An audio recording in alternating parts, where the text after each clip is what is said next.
Hello, everyone. It's Dr. Manjiri Narkani. I'm super excited to have Mona Warner join me. Today, we're going to talk about healing grief with Ayurveda, and I'm super excited. I'm just waiting for her to log in, and I have logged in.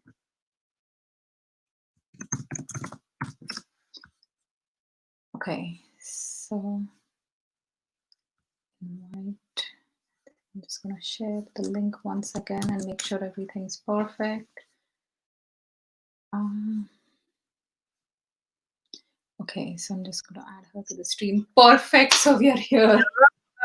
Let me just brighten a little bit. Let me organize myself. It's funny, right? When you're on camera, all the different things you have to think about. I know it takes me some time to set up like my studio, have a little bit of light and everything. And yeah, I've been having some tech challenges. So right now everything's good. So I'm happy, just to have you Oh, to be able to do this. So thank you so much. This is our first Expert Saturday. So in the group Ayurveda for Health and Happiness, we're starting a series of expert interviews. And this is something I'm really passionate about. I love connecting with people. I love having them share, their experience because then everybody benefits, agreed. Ayurveda, their experience. So super excited to have you here. And if all our like listeners, if you're watching this live, you can just post it in the comment section so we know you're live. And if you are watching this as a replay, you can put a hashtag as replay. And if you have any questions for me or Mona at any point of time, you can ask your questions in the comment section as well. So I'm going to do a short introduction for Mona and I'll let her get started. I'm not going to spend a lot of time, like trying to get into it, but I'll just get started. So Mona is pretty amazing. I met her through the Ayurveda of Association of Canada, and she is an Ayurvedic teacher. She's also an experienced yoga teacher, and she's a NAMA recognized yoga therapist, NAMA certified Ayurvedic health counselor. And she has written two Ayurvedic books, and that's also one of the reasons I connected, when I wanted to write my book. And so she has been really kind and helpful, and her books are amazing. You can check out all her information on her website, which she can share the link here. And I won't take a lot of your time, and we'll just get started. So Mona, what's your experience of grief? Because I had a conversation with my friend yesterday, and we spoke about the COVID situation. We were like, we've been, isolated for 3 months. And the first month, she was busy cleaning the house. But by second month, a lot of unprocessed grief about the loss of her parents suddenly hit her, right? And I was like, okay, this is perfect because we're starting our interview with a talk on grief. And this is what people don't realize. So, what exactly is grief? Yeah, so grief is fascinating, right? Because it's a natural response to loss. It's a natural emotional response to loss. And much like everybody feels different things in different contexts, grief can look and feel very different from person to person. And so some people, when they're experiencing grief, go numb. Mm-hmm. They don't feel anything, and others get upset and angry. Others end up with digestive issues and sleep disturbances and fluctuating energy levels. And it's so interesting because I started my paper on the exploration of grief through the Charaka Samhita, or the Ayurvedic classical texts, before COVID was really a thing here in Canada. And then I wrote this paper, I submitted it, and then probably about a week and a half later, everything started to get shut down. We had to move into isolation. And it had been suggested by a friend of mine that I convert my paper into a workbook to help people work through their grief. I know I've experienced a variety of grief, everything from losing friends and family through illness, but also to suicide. I lost multiple pregnancies. And so that for me was really where my grief journey took a whole other direction, because that grief stopped me dead in my tracks. It brought me to my knees and I couldn't function in my life anymore. Mm-hmm. And I ended up in a depression. I ended up physically depleted because of the miscarriages. I actually ended up in therapy because it was like I was so blocked by the grief. It was such almost like a big gob of ama that I just couldn't figure out what was happening, or why is this happening to me? All the questions, but I couldn't process or digest. And I ended up in therapy with a amazing psychotherapist. And what I learned was I had a lot of grief that Mhm. I had never even, I just had sort of thought, oh, that's happened, that's sad, moving on. Mhm. And I think some of us have that tendency to want to be in action and be productive. And so we just kind of right foot, left foot, inhale, exhale is how I joke about it, right? Right foot, left foot, inhale, exhale. And yet when the grief is big enough, or the piles of grief get big enough, it can literally stop us in our tracks, which it did for me. So Mhm. then years later, almost 15 years later, writing this paper on grief and how it connects, or how Ayurveda can support us through grief, because there's no around grief. You don't get to not grieve. Mhm. We might wish we didn't have to grieve, but there's no around grief. We have to move through the grief. Yeah. And doing that can be really, really hard Mhm. and exhausting and frustrating, and so many other emotions can arise. And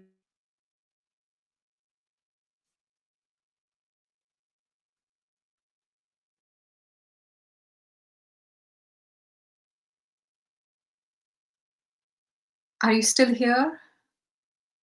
I can see someone say good morning. Hello, good morning. I think, did I lose her, or is it my internet? Can you hear us? Can you hear both of us? If somebody is in if you're watching this live, can you hear me? If you can just put a comment so I know what's going on.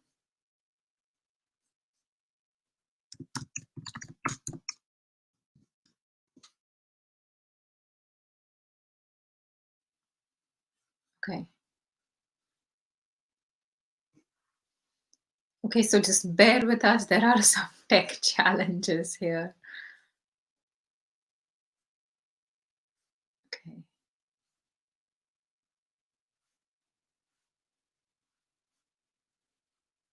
Okay, so Hera can hear me. That's good.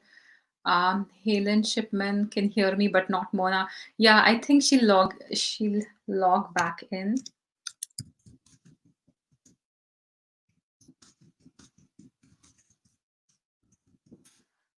We're gonna try and figure out how this is working.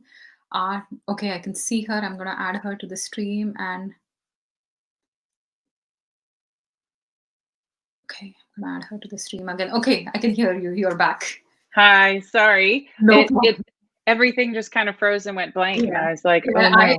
like my video froze too, so I was like, it's me. Is it your video? Like we don't know what's going on. Yeah.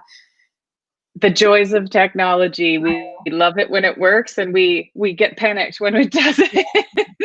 No, but that's very beautiful for, thank you for sharing. And it's really beautiful to understand that people process it differently, right? And sometimes you don't process it. My biggest thing was, I moved to Canada in 2010.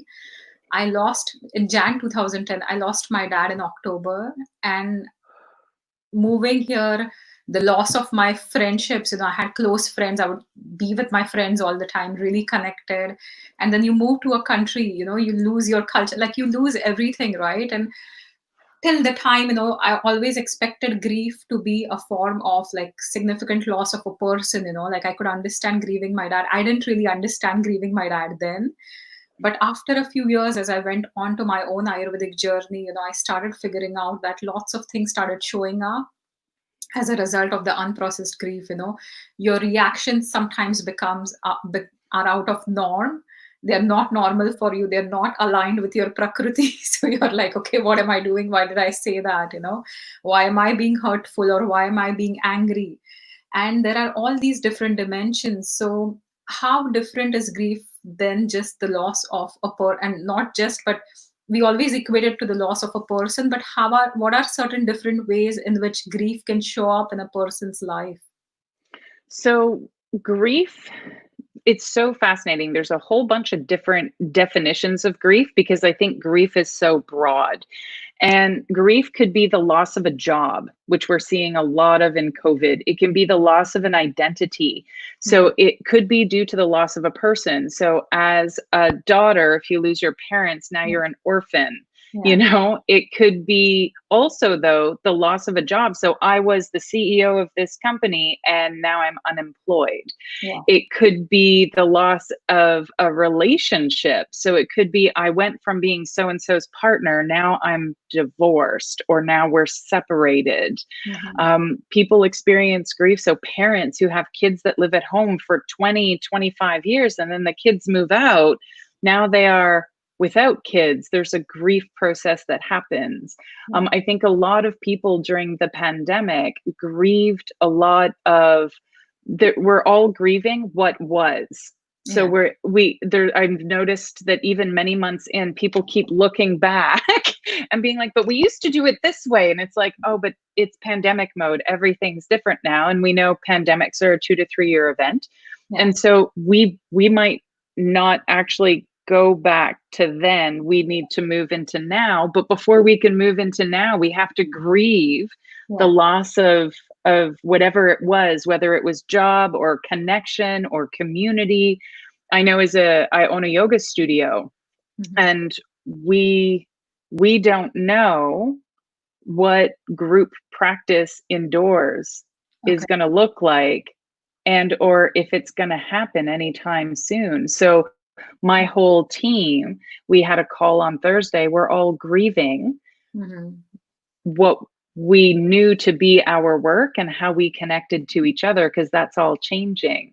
There's also grief that can happen with a change in sexual identity. Grief can happen in loss of a dream. So it might not have even been something that you could have held yet, but you were really, really Mhm. so vigorously pursuing something, and away it went even before you could take hold of it. So we can grieve so many different things in so many ways. It's basically when you know that the life you're going to live is different from the life you were living, Mhm.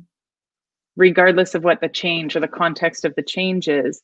And then we have, as a result, we experience, some people will experience physical disturbances from their grief. Mhm. So their agni or their digestion can get impaired. Mhm. We'll notice a lot of people have sleep disturbances, Mhm. whether the sleep disturbance is due to dreams or emotionality. A lot of folks will notice fluctuations in their energy, so a lack of stability in their system. Mhm. And then there's a lot of mental, emotional parts that come with grief. We might be churning or repeating different over and over, why me, why me, why can't we go back to the way it was? And I loved what you said about how sometimes our responses are out of character for us. Yeah. And it's been my experience that if our grief is building up, so if we have loss and then Lots, loss and lots, then lots. loss and loss, and then all of a sudden it's like we start to leak weird emotions. Yeah. And that's a huge part of it. Until we can emotionally digest our grief and until we Mhm. can mentally process our experience, um, Mhm. it can be it can be so much self-inquiry work, and not everybody's used to the self-inquiry work, the working on and with their emotions. Emotions are very scary for a lot of people, albeit very natural and immensely helpful guides to our life. um, yeah, so a lot can go on when we're grieving. And it's something that's, as you mentioned, that emotions are expressed differently for different people, but culturally, we are also not taught to express these emotions. It's about just shut down and get on with your life. Okay, you lost your job, but there are so many others who are suffering way worse than you in COVID, right? So sometimes, people try to rationalize and stop the pain than feeling it. Or sometimes, you look at somebody else's pain, which is way worse than yours. So in your own mind, you try to tell yourself that it's not valid enough, it's not significant enough, right? And that's how it keeps building, because okay, you have bread to eat on your table, there are so many people who are out of food right now, in the COVID. So is your grieving even valid, right? So we try to rationalize collectively, like every person I'm sure does that somehow, and it gets very challenging. In India, we just had a Bollywood actor who was like a brilliant guy academically. He was really good with his, as an actor. He committed suicide a few days ago. And everybody looked at him as a successful person, but nobody knows what goes, between your ears and your brain, right? What kind of emotions you're Yeah. feeling. Is crying perceived as a weakness? Because that's the one thing with culture and gender norms. If you're a man, you can't cry, right? If you're a boy, you're not allowed to cry. Women, because we're shifting into such masculine roles today, and nothing wrong with that, but we are taught that showing emotions is something that's weak or not Yes. acceptable, and you should just be able to get on, right? So what are your thoughts about it? Well, it's been my experience that if you don't figure out how to feel your emotions, to process and digest and integrate your grief, they are going to keep following you around. So, regardless of what the cultural norms are, and regardless of the context we grew up in, and the rules within the families, and everybody else's opinion, if we don't learn to work skillfully with our emotions, they start to control us in weird ways. And Mhm. so, it's my current belief that we need to learn to be able to feel. Now, it doesn't mean we need to, like, if I'm angry, it doesn't mean I need to express anger. I Mhm. can feel anger without acting from anger. Those are Mhm. two different Yeah. pieces. And I think that's the part people misconstrue or misunderstand, is they think, oh, well, if I let myself feel angry, then I'm going to run around yelling at people. And Mhm. the acting from your emotions and feeling your emotions are two different things. And I think this is where the yoga practices are immensely useful, because we work with asana to get the channels clear and the pranas flowing well through the system.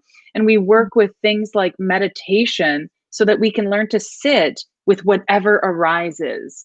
And I tell my students so often, if you're feeling strong emotions, that's when you need to sit on your meditation cushion and breathe.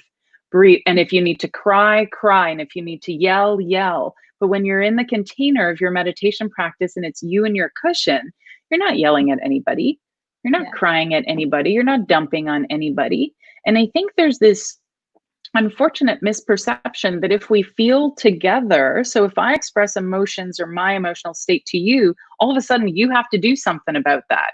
Oh, no, Mhm. no, no. Those are Mona's emotions. Mona has to sort that out. And Manjiti can absolutely be there to hold space. We can Yeah. even share. And I think this is the power of emotion. We all feel. And when we can tap into our shared feelings, compassion develops.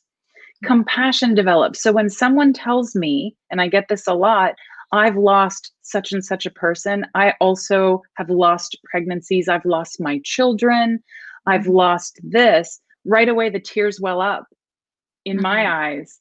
And Yeah. all that feeling comes back, and right away I'm connected to that Yeah. person in a really deep way. No words, just heart Mhm. to heart, we're connected.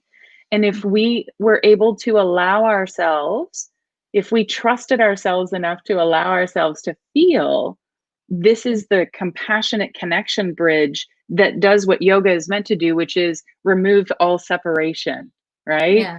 The Yeah. other. We can stop all this othering stuff that's creating so much pain in our world. And Yeah. instead, we can connect through our compassionate felt senses. Yeah. No, that's really beautiful. And um, I think yoga is like an amazing tool, and it's the sister science of Ayurveda. So I don't think it's much different from Ayurveda. I see them everything as one, because people like to distinguish, okay, this is yoga, this is not Ayurveda, or this is something, but they always work together. And even in certain yoga classes, when you're going through a group practice, suddenly somebody gets such a release that they start crying or weeping. And I've experienced that myself, that, when I'm doing certain asanas, suddenly I'm like, something just opens up and you just kind of cry buckets, but it's an emotional release, right? You start feeling amazing. And this is also something important for someone who's just starting out, because we've learned to block our grief or our feelings for such a long time. Definitely yoga can help. What about any other Ayurvedic perspectives or any other strategies for someone who's just realizing that, okay, I am like, my grief is showing up in different ways. So, what's an easier, safe way for them to kind of let it out? So I feel like one of the tools my therapist taught me, and it's super funny because I don't love the tool. because I don't enjoy it. However, it is immensely effective, and it's journaling. So being able to use your hand and write out how you feel to allow that energy to move through. The paper's not going to get mad that you're writing on it. The paper's not going to be upset if you're swearing on it, if you're saying all sorts of things that you wish were never repeated out loud. All of that, we can just let that energy flow through the journaling. And what I find so beautiful about Ayurveda, I love Ayurveda so much, is when we look at the Trayopastamba, or the three pillars of health, by supporting ourselves using the three pillars, so making sure our digestion is strong and effective, our Jataragni, our physical, biological digestion, is also the fire for our mental, emotional digestion. And so making sure that our digestion is strong allows us to process more easily. And then making sure that the second pillar, Nidra, or sleep, is well established. We do so much emotional processing when we sleep. The body is able to move a lot of the molecules of emotion, we could say, out of the system when they're no longer needed. And that can, and it might be in a deep, powerful grief, the only break you get. I remember that for myself, where there was a time where I slept 20 hours a day because it was the only time that I didn't feel so strongly that it took me to my knees. And so I spent a few weeks pretty much just sleeping because it was the only thing I could do to get relief from the pain of the grief. And then the final one, this idea of energy management and working with our vital essences and building our ojas, right?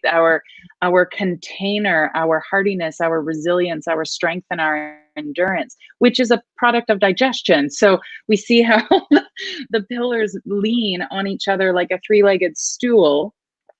And managing all those at the same time gives us the stability and the endurance to actually process the whole of the grief right through to whatever end it is. I don't know that we ever are fully done digesting our losses. I think of some people in my life that I've lost, and it's been decades, and they still arise in me at times, and the tears still arise. It doesn't consume the whole of my life anymore. It's not a full-time job.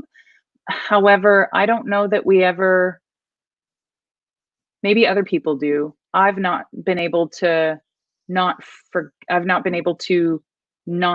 feel something when I recall those who were close to me that I felt a deep, deep, intimate connection with.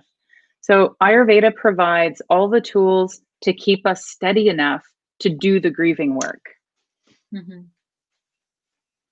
No, that's really, a good point, that sometimes you don't come to complete terms with a loss. Like, of course, you lost a person, you've lost a relationship, something that was amazing. So it's never going to be the same in that context, the same with even COVID, this situation. So I think after grieving a person, you go to a new normal for you, right? So you're not going to go back to where it was ever, but at least you come to terms with understanding it. And for some people, it's extremely painful to even talk about it. For me, I remember, coming to this country, and it's a really friendly country, so no complaints with being in Canada, but just like even opening up needs you to process through that grief, right? And I have spent 20 hours sleeping and just trying to eat whatever, because it was just, things started happening one after the other, and you have significant losses, you kind of shift you lose your identity with the whole Ayurveda, as and that was also something, I grew up with all these labels, and suddenly like you're in a completely new place without anything. So it can definitely be challenging, and Ayurveda is extremely important because it helps you get in touch with yourself.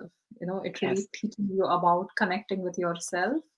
So besides like the three pillars, can you elaborate more on the three pillars? Because I know there are a lot of our listeners who are new to Ayurveda as well. Oh, yes. Ooh, can I take one little tangent before we talk a bit more about the three pillars? So one of the misperceptions around grief that I find really fascinating is that it's because we lost something that we liked or that we loved And sometimes it's not that. Sometimes it's something that frustrated us, and then we lose it, like that thing moves away from us, and we grieve what could have been or what we had always hoped it would be. And I have a few students who have parents who have very deep addictions, powerful addictions, a lot of intense drug addictions. And so there's been a grief that they had always hoped for a parent-child relationship that was never there.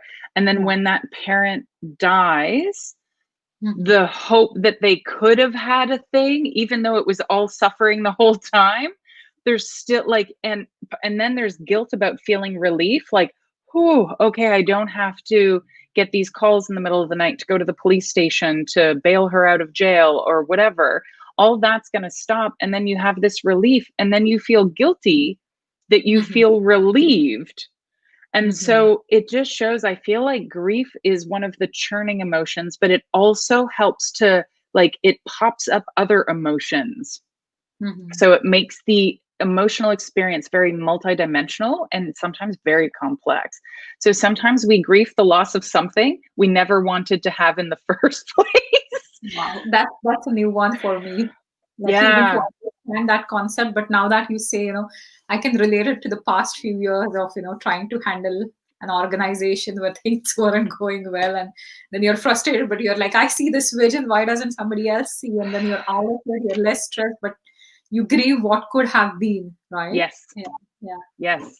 So in that, grief is considered very complex because we like to think we only grieve the things we love, but we also grieve the things we don't love, and we grieve things that we don't like, but that provide us with foundation. So I may hate my job, but if I lose it and now I can't pay my bills, I'm going to grieve the job that I didn't like in the first place. So grief is fascinating. On to the 3 pillars. I love the model of the 3 pillars of health. I feel like it's a really lovely introduction into Ayurveda, because for the Western mind, a lot of connection points already exist to ways we approach and we think about health in a Western perspective. Not that the 3 pillars are Western, but it allows us to make some simple connections. First pillar of health is known as how do you nourish yourself? Feel like, oh, there we go, I'm back. And so the central piece to nourishment from an Ayurvedic perspective is Agni. What can you digest what you consume? And then we need to consider when we're consuming things, whether they are foods or experiences, connections, emotions, because we're also consuming emotions by being in groups with other people. What is the quality of the substance I'm consuming, and what is the quantity that I'm consuming? So I might be able to have a square of chocolate, and that might digest just fine and taste fantastic. Chocolate's my favorite. However, if I eat, the size of my head worth of chocolate, I might not be able to digest that much of the substance. So the quantity matters. And then the quality matters. We know from an Ayurvedic perspective that the types of foods we choose, how close they are to nature, how far they are from nature, so how processed, how frozen, how leftover they are, really affects our body's ability to derive the ahara, or the nourishment, from the substance. So all of those pieces are part of our first pillar of health. And then the second pillar is sleep and sleep hygiene. So what's your bedtime routine? Are you doing the things you know you need to do to be able to rest well and sleep well so that you can refill your well of energy, right? And I feel like in the West, I actually got, I have it right here. I found when I was at the grocery store, like even Time Magazine did a whole issue just on sleep. And it was really cool to read. And I would be like, Ayurveda already said that. Ayurveda already said that. Ayurveda already said It happens all the time, though. I know, because that's my crazy brain. Everything is filtered through the lens of Ayurveda. But so in the West, like, we're really, like, this is something that we understand is important. I don't think we recognize the level of importance in terms of the maintenance of our bodies, though. So I think sometimes we don't realize that by losing out on sleep, We lose out on the ability to cleanse the toxins, the ama, the wastes from our system, the rebuilding of quality tissues. So making Mhm. sure our body regenerates well, and this mental, emotional processing, all of which are so important during a time of grief. So not getting enough sleep. And I think part of the issue is when you're in your 20s, you can get away with 5 hours sleep a night and Mhm. having been drinking beer before that 5 hours sleep. And then when you get hit your 30s, you're like, why can't I do that anymore? If I drink one glass of wine before bed, I have a headache the next day and I don't want to get up. So I think Ayurveda has a great way of explaining that through the seasons of life. Yeah. And so it's good to know. But in the Western culture, we don't always have access to that information. I know when I learned about it, I was like, oh, that's what happened. It made so much sense. But until I learned about Ayurveda, I was like, what is wrong with me? And we do this thing a lot in the West. What is wrong with me? Right? We Yeah. blame ourselves for these very natural cycles that Mhm. unfold, that are a natural rhythm of the world. We've just been so disconnected from the natural rhythms that we miss that sometimes.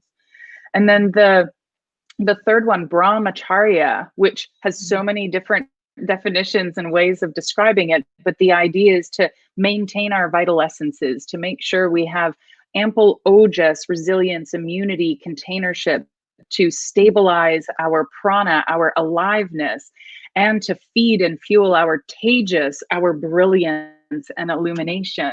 And we do this mostly through daily routine. Ayurveda is huge on daily routine. That's basically being Ayurvedi is following a dinacharya or a daily routine.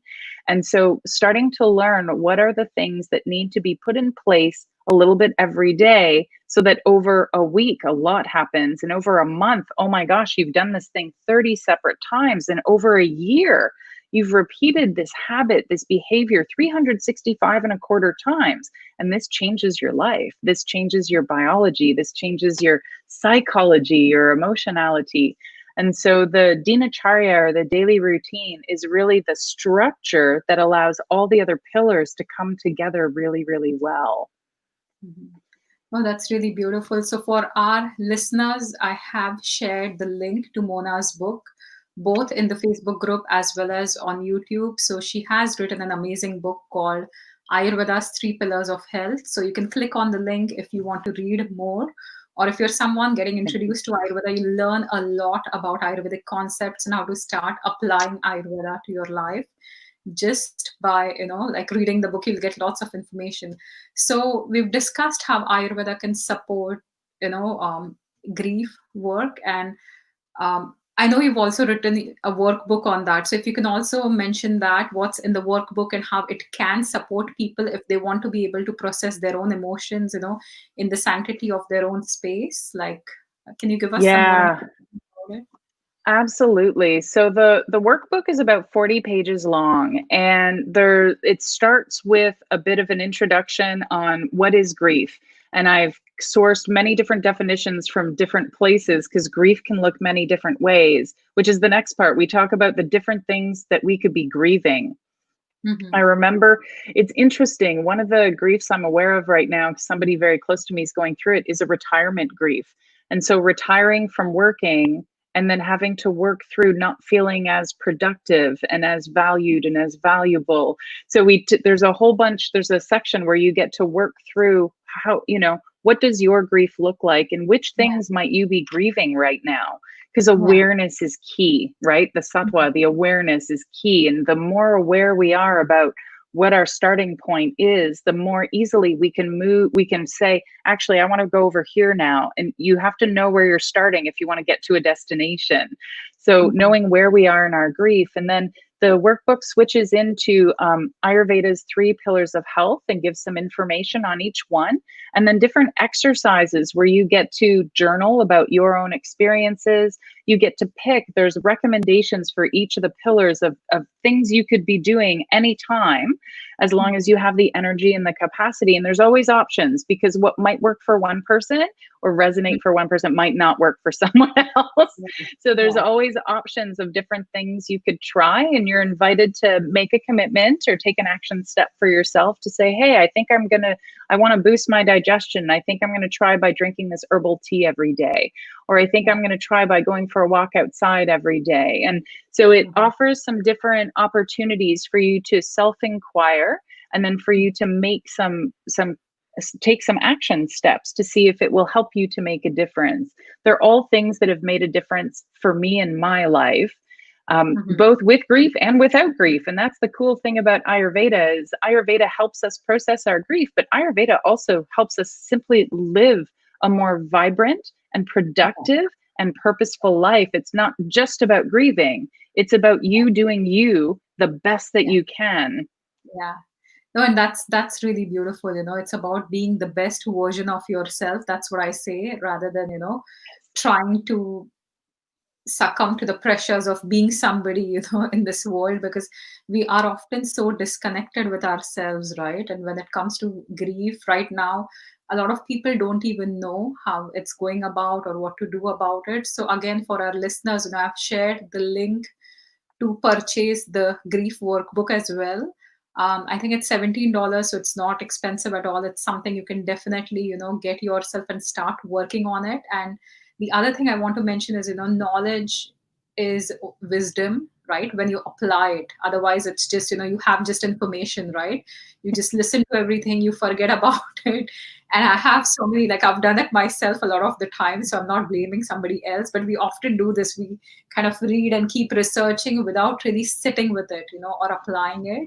So for everyone who's watching this, you can click on the links, you can get the books. Again, this is not an affiliate system. I'm not making any kickbacks out of it. So just a disclaimer, because somebody's like, oh, she's promoting this, but there's nothing. It's because I believe in her work, and, I've seen her work, and that's one of the reasons why, I'm promoting the books. And this is also the need of the hour, rather than trying to dodge your emotions, rather than trying to numb your emotions or be angry about it or have like unintended expressions of your emotions. Sit with the book, sit with yourself and process it, because it will show up maybe 10 years later, if not now. Every unprocessed emotion can get trapped even in the physical body, and it might express as a physical liability or a disability or a physical issue, right? So you don't want that happening. So whether it's your anger, whether it's grief, anything else, it is going to show up. So just blocking it doesn't mean it goes away. That's our typical response. So any comments from those watching live, if you have any comments, if you have any questions, you can also post it in the comment section. So that's all for today's interview. It's Saturday. I'd like to keep it light, but thank you so much, Mona. It was truly wonderful. And the one thing I really, really learned, from like, I learned so many things today, 100%. But the one thing I learned was that grief doesn't always mean you liked something, right? The loss of an undesirable thing could also be perceived by yourself as a grief or a stressful situation, because now you've shifted, now you don't know what to do with it, and that was the only thing you knew at the point. So wow, And that totally opened my mind. yeah, I think that's part of grief, is it's like walking through a door into a version of your life that you don't know yet. And the unknown tends to create so much discomfort within us because we don't know. And so then the vata goes up. We get a little bit of vata and then we respond either by being rajasic or very like fight, or we respond by being tamasic and being like shutting down, and so we end up in that aspect of ourselves where the uncertainty is very present and we can't deny its existence. And for humans, we're just wired to be weird when we don't know what's coming. So it's one of those things that really puts us in the middle of our nervous system. And for a lot of people, it's so uncomfortable, they'd rather just not tap into that. However, any of that stuff in your nervous system that you don't work through, it just stays. So I loved what you said. It can show up in so many physical manifestations, mental, emotional manifestations. But yeah, that's the strangest part of grief. You didn't even have to like the thing to grieve the loss or the change that loss creates in your life. Yeah. So thank you once again. It was truly wonderful to have you and start our series, and wishing you all the best. And the links are here for those who want to check it out. And I will see you all for another live stream on my Facebook page on Monday. So we're doing a 3-part series on thyroid. So Mondays, Wednesdays, Mm. Fridays on my Facebook page is when I do the live stream at 8 o'clock. So I'll see you then. Thanks again, Mona. Have a Thank you wonderful week. so much, Manjiti. Namaskars. Namaskar. Have a good day. Thank you. Bye, everyone. Thank you. Thank you all our listeners as well. Thank you and have a wonderful weekend, everyone. Bye for now.